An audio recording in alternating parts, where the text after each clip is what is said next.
ada berita keren dari Tasikmalaya.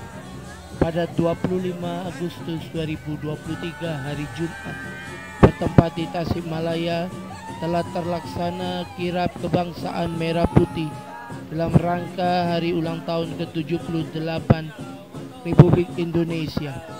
Di dalam kirap Merah Putih tersebut, umat dari paroki Santo Yohanes Ciamis dan dari paroki Hati Kudus Yesus Tasikmalaya ikut berpartisipasi. Di dalam kirap tersebut terdapat toleransi antar umat beragama yang nampak dari perarakan patung Bunda Maria.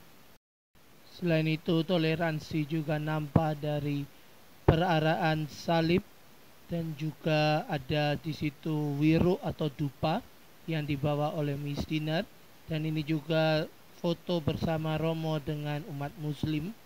Dan inilah foto bersama seluruh peserta kirap Merah Putih Tasikmalaya 2023.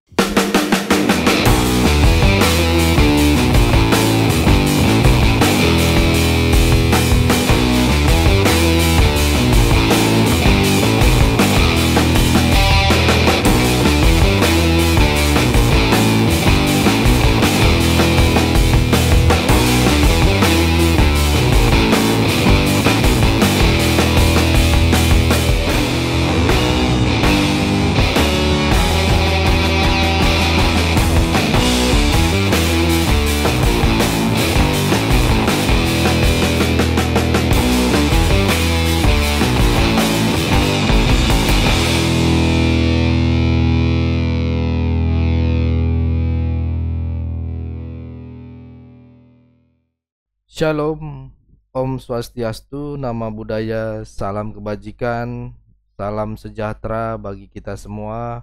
Selamat hari Minggu, selamat beribadah saudara-saudaraku. Di hari Minggu ini kita buat senantiasa memuji dan memuliakan nama Tuhan. Kembali lagi dengan saya Leonardo Sirait di channel Gereja YouTube.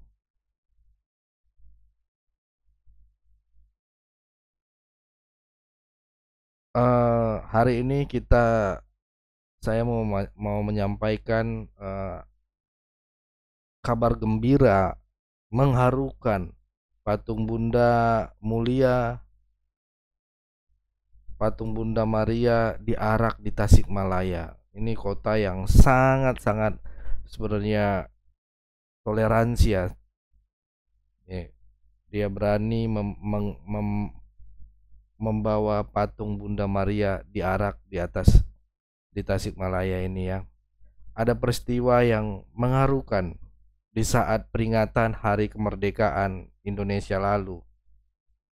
Dalam acara kirap kebangsaan Merah Putih Tasikmalaya, Jawa Barat, ada arak-arakan patung Bunda Maria dan salib. Kirap kemerdekaan memang berlangsung di seluruh Indonesia, tapi yang menurut saya ini harus kita bagikan juga, ini ada di Jawa Barat, saudara, di Tasikmalaya. Nanti kalau teman-teman saudara-saudara bisa searching, dan ini harus diviralkan juga. Biasanya acara ini dihiasi banyak simbol-simbol budaya yang mencerminkan keberagaman Indonesia. Tapi yang dilakukan di Tasikmalaya masuk dalam kategori yang sangat luar biasa. Kenapa? Karena Tasikmalaya sering dijuluki kota santri dan mayoritas penduduknya itu muslim. Saya pernah juga datang ke sana dan itu memang rata-rata muslim, saudara. Dan ternyata di dalam arak-arakan kirap itu ditampilkan juga simbol-simbol agama Kristen. Ini menjadi menjadi penting ya, mengingat sekarang ini kita sangat sering mendengar kasus-kasus diskriminasi terhadap umat Kristen khususnya, termasuk juga di daerah Tasikmalaya dan sekitarnya. Banyak sekali tahun-tahun ini, banyak sekali gereja-gereja dibubarkan, disegel. dan itu yang viral. Tapi yang nggak viral, saudara, sebenarnya makin banyak gitu, karena viral aja ini gitu, makanya ketahuan. Tapi kirap kemerdekaan ini unik di tahun yang 17 Agustus kemarin. Ini membuat respon saya juga unity gitu, bersatu gitu ya. Seakan menghilangkan gambaran negatif itu gitu ya. Kirap kemerdekaan Tasikmalaya ini memang keren kalau menurut saya. Arak-arakan patung Bunda Maria ini dilakukan oleh Gereja Paroki Santa Yohanes Pembaptis Ciamis yang jadi salah satu peserta kirap.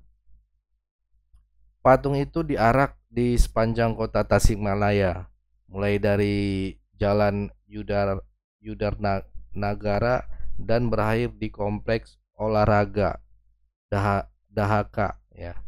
Hebatnya saudara, hebatnya yang membawa tanduk berisi patung Bunda Maria itu sejumlah pria yang mengenakan baju loreng.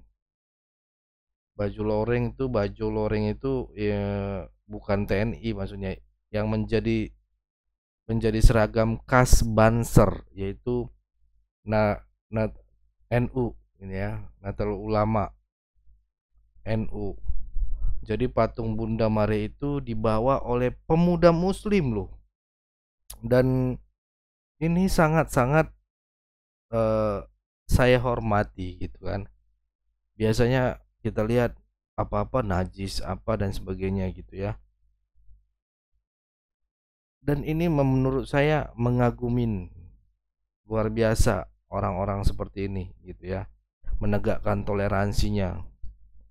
Terus di dalam video berdurasi 2 menit yang diunggah Paroki Ciamis, selain patung Bunda Maria, ada juga flyer berisikan gambar Bunda Maria dan bayi Yesus. Para peserta terlihat mengenakan jubah Katolik dengan ikat pita bendera merah putih di kepalanya. Juga ada salah satu peserta yang membawa dupa sebagai representasi keagamaan budaya Indonesia.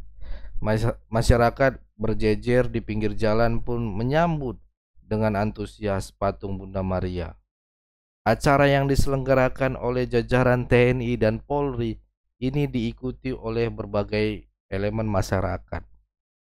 Berbagai daerah mengirimkan kontingen masing-masing. Kontingen Ciamis misalnya membawa kreasi wayang landu atau wayang berukuran raksasa. Kontingen Garut membawa seni dombakan, dodombaan gitu ya. Tapi yang paling menarik tentu saja patung Bunda Maria dan salib ini saudara. Ini yang membuat ternyata masih ada juga yang peduli dengan negeri ini gitu, yang peduli dengan kebinekaan dan saling tenggang rasa gitu ya. Apa yang terjadi di Tasikmalaya ini pantas kita beri teladan, tapi juga menjadi penting karena karakter kota Tasikmalaya itu sendiri sebenarnya susah kalau menurut saya ya, dan mungkin rekan-rekan lainnya, tapi ini bisa terwujud seperti yang kita lihat di video. Nanti saya akan coba bagikan videonya ini biar lebih memahami lagi gitu ya. Bagaimana Tasikmalaya ini kebanyakan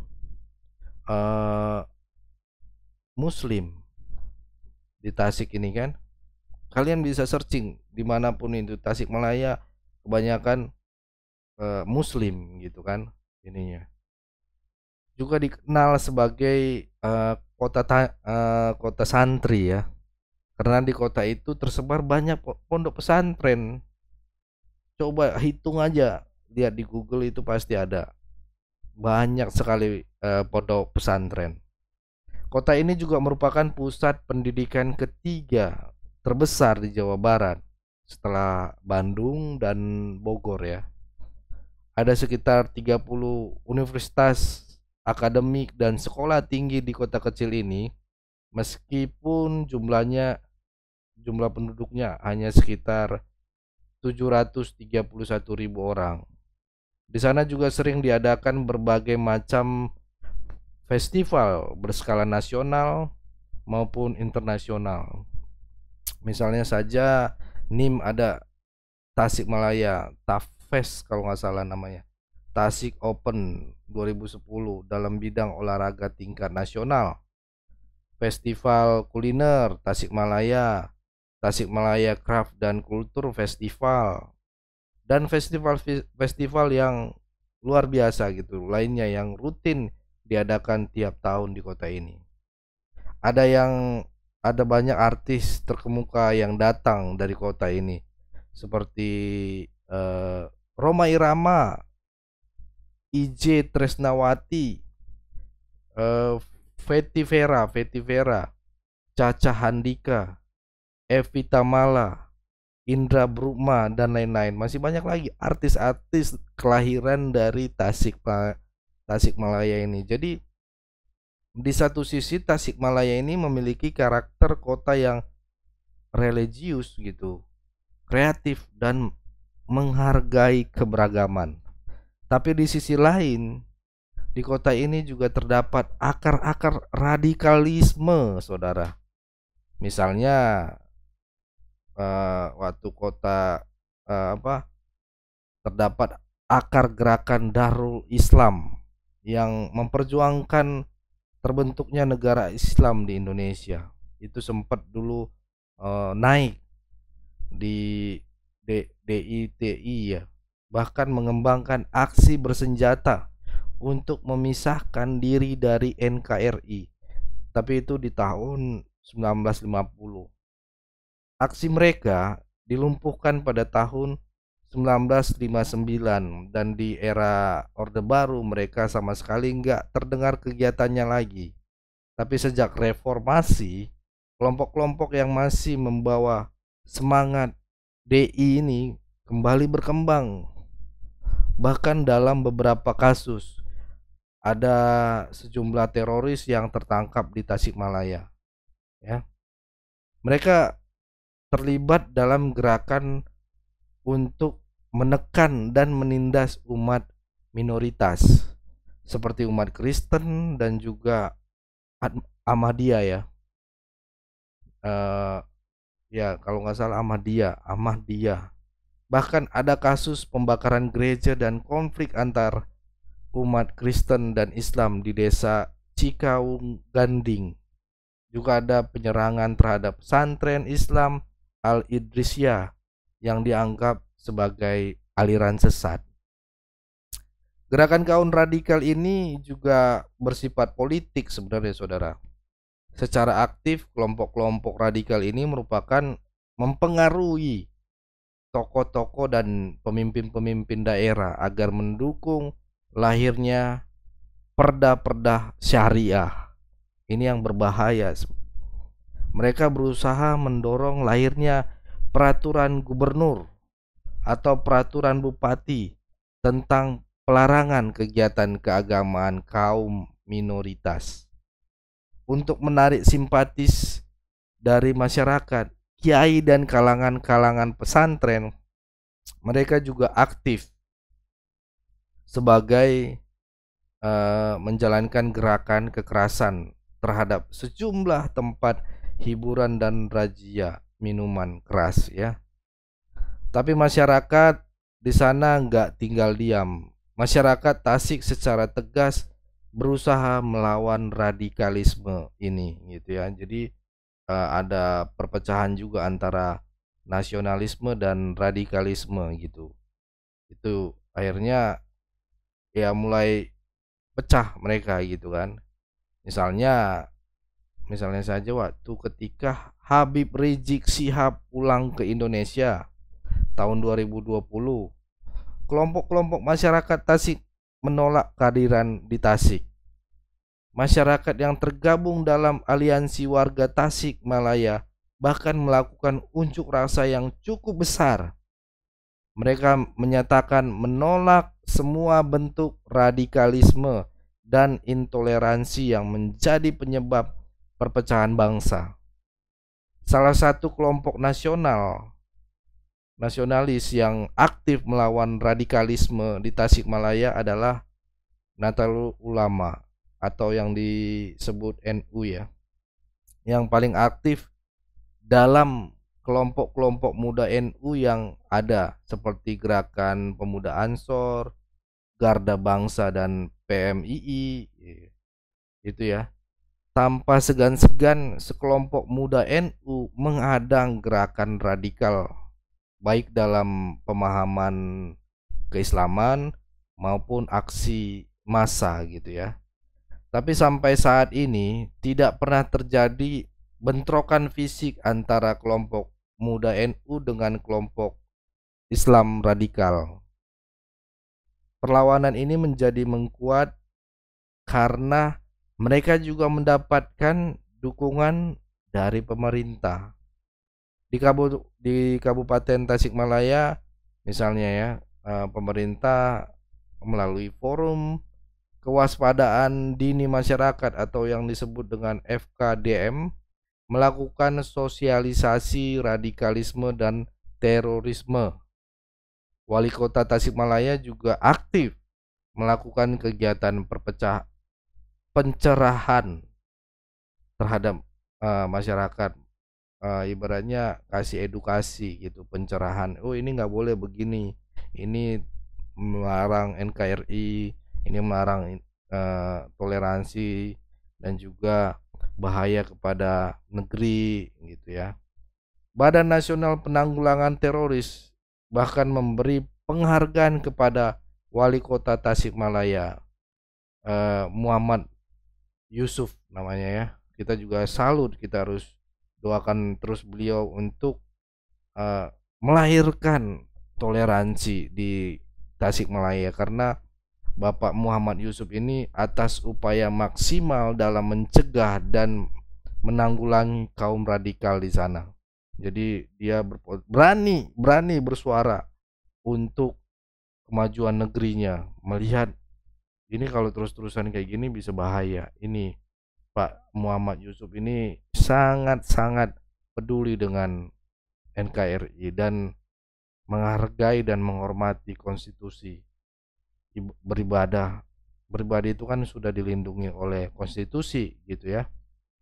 Jadi Presiden Jokowi juga sudah mengatakan bahwa tempat ibadah itu dilindungi oleh konstitusi dan ada undang-undangnya 1945 gitu ya. Jadi di setiap perayaan Natal di sana juga saudara, yang paling luar biasa misalnya polisi secara aktif melakukan sterilisasi 14 gereja yang ada di Tasikmalaya. Jadi di Tasikmalaya itu ada 14 gereja yang diizinkan untuk berjalan ya gitu, untuk beribadah. Hal itu dilakukan untuk memastikan yang ibadah di gereja berjalan aman. Jadi mudah-mudahan dengan tampilnya simbol-simbol Kristen dan pawai kemerdekaan tahun ini bisa menjadi pertanda tentang menguatkannya gerakan toleransi anti radikal di Tasikmalaya. Banyak yang sekarang mulai lahir bibit-bibit baru saudara, bibit-bibit baru dalam ayo kita saling toleransi. Kita lihat beberapa tahun, 7 tahun belakangan ini, aduh sedih sekali. Politik identitas agama yang dibawa-bawa, perpecahan agama. Kita juga berdoa supaya di pemilu tahun 2024 nanti, di saat kampanye nanti, kita tidak ada perpecahan lagi. Kita tidak ada menjelek-jelekkan agama ini dan sebagainya, politik identitas.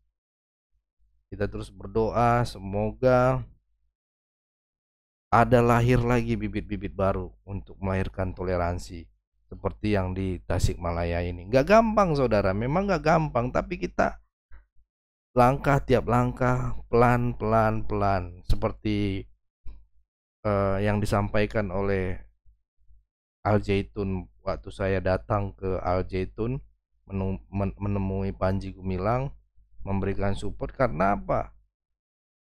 Karena beliau berani mengangkat perdamaian. Bayangin aja, nama sekolahnya aja, nama pesantren, pondok pesantrennya itu aja udah mengangkat perdamaian gitu. Pusat Pendidikan Toleransi dan Perdamaian. Itu berat, saudara. Saya aja sebagai gerakan pengurus gerakan toleransi Indonesia susah, saudara. Harus bergabung di sini, sekarang bergabung juga di beberapa organisasi. Susah, datang ke sini diusir gitu. Itu cuman bawa toleransi aja, belum membawa perdamaian. Sedangkan Al Zaitun, Panji Gumilang membawa Pusat Pendidikan Toleransi dan Perdamaian. Ada tugunya besar, saudara, ketika masuk di sana. Tugunya besar di sana. Dan saya sudah masuk juga ke bunker yang dibilang viral itu. Tidak ada bunker. Tidak ada bunker. Bukannya saya menyombongkan, tapi inilah kita harus terus menyuarakan. Saya nggak dibayar sama Panji Gumilang. Saya datang sendiri, bensin sendiri, tol sendiri. Tapi saya ingin melahirkan bibit-bibit toleransi. Walaupun banyak yang menentang, wah lu dikasih duit deh. Enggak, saudara. Berani tanya sama pendeta ataupun yang mengundang saya, ustadz yang mengundang saya, maupun sampai ini. Karena saya lihat ini adalah contoh. Beliau ini adalah contoh gitu. Saya mengatakan ininya kepada beliau. Pertanyaan saya juga dalam sekali, saya tajam sekali menanyakannya. Syekh, saya aja menjalankan toleransi, begitu banyak tantangan, begitu banyak dobrakan gitu ya. Apalagi Syekh membawa Pusat Pendidikan Toleransi dan Perdamaian, bawa perdamaian. Luar biasa. Jadi kalau dibilang dia ditangkap, ya udah nggak apa-apa. Itu nilai plus, saudara.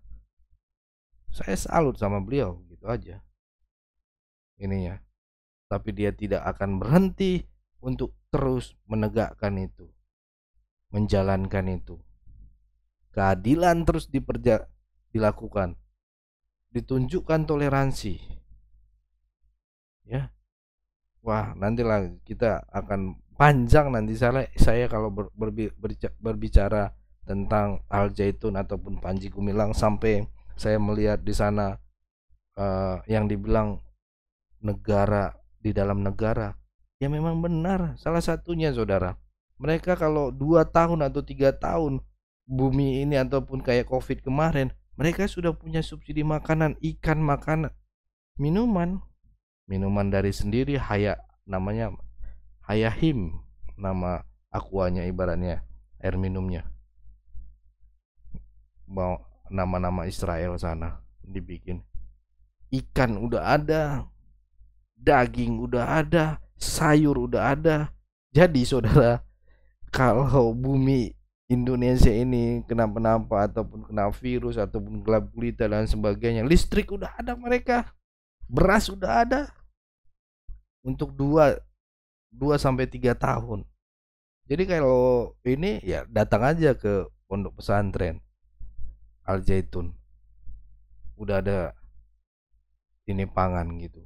Belum, ya itulah, itu seharusnya jadi contoh. Beliau itu jadi contoh dan diterapkan di pesantren-pesantren lainnya. Itu bagus. Kalau perlu jangan di pesantren aja, ya kan? Di gereja-gereja juga dibuat begitu. Jadi kita bukan hanya sekedar hari Minggu bergereja, dengarkan firman Tuhan, kasih persembahan, pulang. Tapi ini ada yang harus dikelola juga, ada produksi ini, sampai mereka bikin beras, nama beras sendiri, air minum sendiri. Bukan saya membanggakan, tapi kalau yang baik ya kita ambil, positif ya kita ambil gitu ya. Makanya saya bilang toleransi ini nggak gampang. Makanya Syekh Panji Gumilang mengatakan kepada saya langsung, kita terus jalan Leo, merangkak terus pelan-pelan. Yang penting ada aja kepedulian kita. Selebihnya nanti Tuhan. Yang penting kan kita jalani. Kamu peduli nggak kepada negeri ini? Kamu serius mau negakin toleransi? Serius mau negakin perdamaian? Fokus saja. Dia katakan begitu. Dan itu membuat saya lagi pulang dari situ, saya tetap membara walaupun beliau dijadikan tersangka dan sebagainya. Ya nggak apa-apa. Nggak apa-apa. Di firman Tuhan juga kan udah tertulis, saudara. Harus ada yang dipikul, gitu kan? Ya nggak apa-apa. Tapi sosok Panji Gumilang tetap dicintai di orang-orang yang sudah mengetahui dia. Ya. Gitu.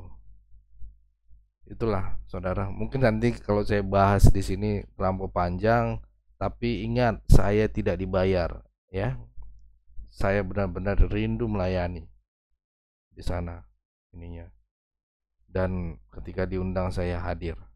Gitu. Dan banyak sebenarnya rekan-rekan Kristuber dan juga ini diundang, sampai Kamarudin pengacara, Martin Simanjuntak juga kita sama semua ininya. Ya kita sama-sama lah gitu. Kita belajar sama-sama. Itu ya saudara. Karena apa yang Alkitab katakan tentang persatuan, unity. Kitab suci, kitab Alkitab memberitahu kita betapa baiknya gitu kan, dan menyenangkannya bila saudara-saudara tinggal dalam kesatuan. Di Mazmur 133 ayat 1 itu tertulis, persatuan adalah topik umum dalam Alkitab yang mengedepankan kedamaian dalam hidup yang bersatu dalam keharmonisan. Kita dipanggil oleh Alkitab untuk bersatu loh. Bersatu dalam diri kita sendiri. Di 1 Petrus 3 ayat 8, bersatu dengan semua pengikut Yesus.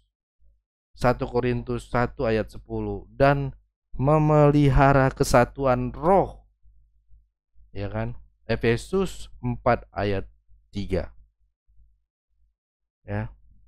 Kami percaya setiap kami hadir untuk diberkati gitu, untuk bersatu.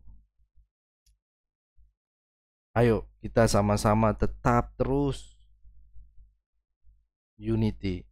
Tunjukkan unity kita. Seperti ini kan saya melihat, wah udah mulai. Jadi kita yang tadinya Tasikmalaya tidak bisa diapa-apakan, kita pikir akhirnya lihat mereka mulai gitu kan, mulai mencair gitu ya. Ada orang-orang bibit-bibit baru yang lahir dan peduli dengan NKRI ini, ya kan? Ya terus saja, terus mengalir. Seperti yang dibilang Panji Gumilang, terus melangkah, langkah demi langkah. Seperti anak bayi yang dia melangkah akhirnya dia bisa merangkak, berjalan gitu ya. Yang tadinya dia di awal dituntun dan sebagainya, dan akhirnya dia bisa berdiri tegak gitu. Itu mungkin sharing pada hari Minggu ini. Terima kasih yang bisa saya sampaikan juga kepada rekan-rekan gereja YouTube yang sangat saya cintai. Semoga ini menjadi berkat bagi kita semua, dan kiranya terus kita memuliakan nama Tuhan Yesus. Baik, kita berdoa. Kami percaya setiap kami hadir sudah diberkati oleh Tuhan. Kami percaya dari tempat ini, dari live ini, siapapun yang nonton, kami bersuka cita dengan damai sejahtera bersama yang diberikan Tuhan dan akan diberikan Tuhan, tidak pernah berhutang. Tuhan Yesus yang membalas berlipat kali ganda. Kami akan pulang dan kami akan berpergian sebelum kita berpisah. Sama-sama kita merendahkan diri di hadapan Tuhan Yesus untuk penderitaan berkat daripada Tuhan. Bapak, Ibu semuanya yang dikasihi Tuhan, pulanglah dan terimalah berkat anugerah, damai, sejahtera, sukacita, rahmat, kasih karunia dari Bapa Yesus Kristus Juru Selamat dan Roh Kudus menyertaimu, yang memberkatimu, yang menjadikan kita semuanya umat Tuhan yang lebih dari pemenang. Diberkati pekerjaan dan keuanganmu, diberkati keluargamu, dan diberkati kesehatanmu. Dan apapun yang kau lakukan, Tuhan memberkati semuanya. Tuhan membuat setiap kita menjadi orang-orang yang berhasil dan beruntung. Di dalam nama Tuhan Yesus, mari kita yang percaya katakan amin.